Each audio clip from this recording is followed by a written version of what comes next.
there's one person that I left out that was very influential. Well, how do I say influential? I couldn't stand him. He was my babysitter. I was 7 years old. My sister and her best friend Maureen worked at in the mall, this store called Contempo Casuals. By the way, drink some water. You haven't stopped talking. I feel bad. You're talking so much. Are you? Am I? If I'm overwhelming or boring, just let me know. No, this is awesome. I just was like, I feel bad because I keep like throwing this stuff at you. No. You just want to open up about it. I love it. The babysitter. The babysitter. So my sister's best friend Maureen, they worked at a place called Contempo Casuals, which was a clothing store, very hip, back in the Laurel Canyon Mall. Okay, the Laurel Plaza, whatever. So when they were working, my mom would have to get a babysitter. But see, my sister's best friend Maureen had a boyfriend who was an aspiring singer-songwriter from Westport, Connecticut. And in the summers, he'd come out and he'd spend half the time with Maureen and her family, his girlfriend's family. So you're waiting to see who this is. And the other half, he would also stay with my sister and hang out. They were best friends.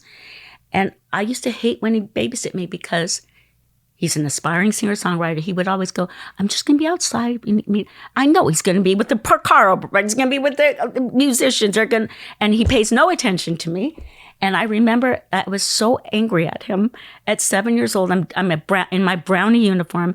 I'm doing my homework on an L-shaped couch, and he goes to leave. And I ran on my knees to lock him out. But my pencil from doing my homework was stuck up in between the cushions, went into my knee. And this aspiring singer-songwriter who had his driver's permit, I had to get stitches in my knee. His name was Michael Bolton, who became Michael Bolton. I can't make this shit up. Michael Bolton was your babysitter. Bolton. Now, smash cut to years later, all of a sudden, Straight Up is the #1 single. How can I? Sorry. Yes. Damn. But yes. Remember, he used to babysit me and sing me lullabies to Beatles songs.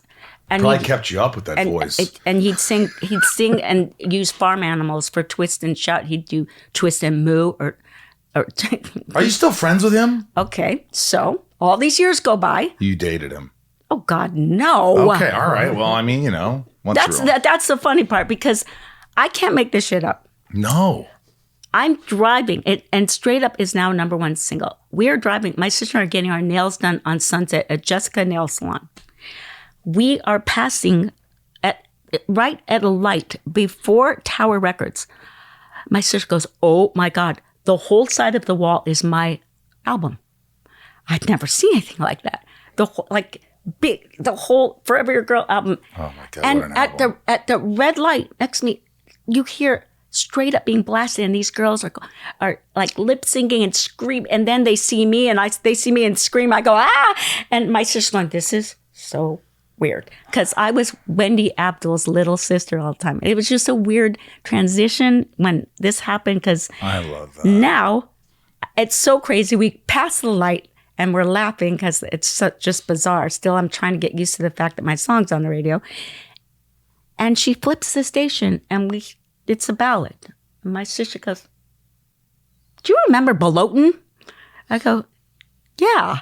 She goes, "This kind of sounds like him." Very distinct voice, right? Mm-hmm. They back announce, and that was Michael Bolton from the Hunger album.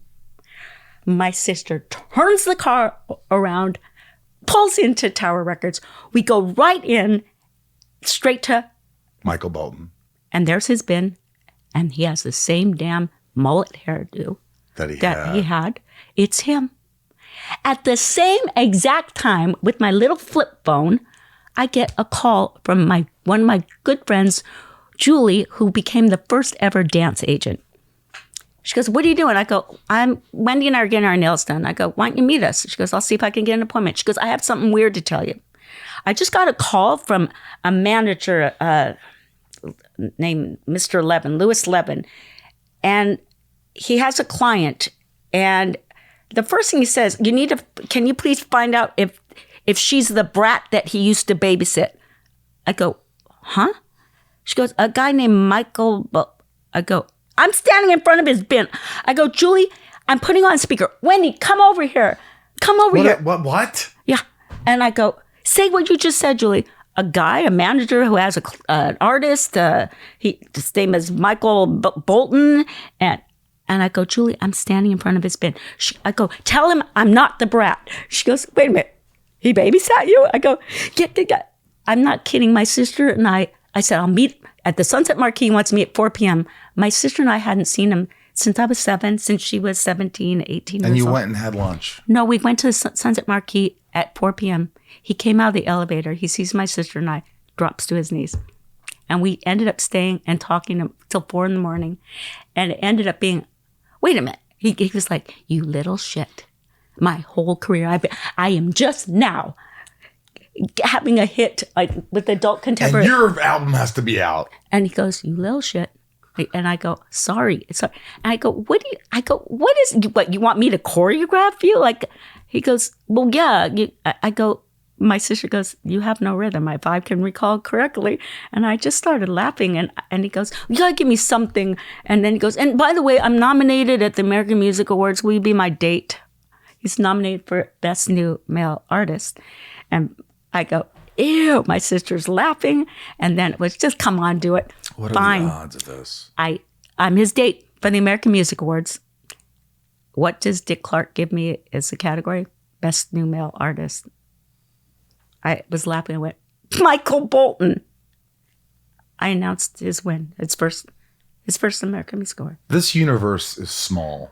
As vast as it appears to be, it's amazing how it's like Celestine prophecy shit. It is. It's weird kind of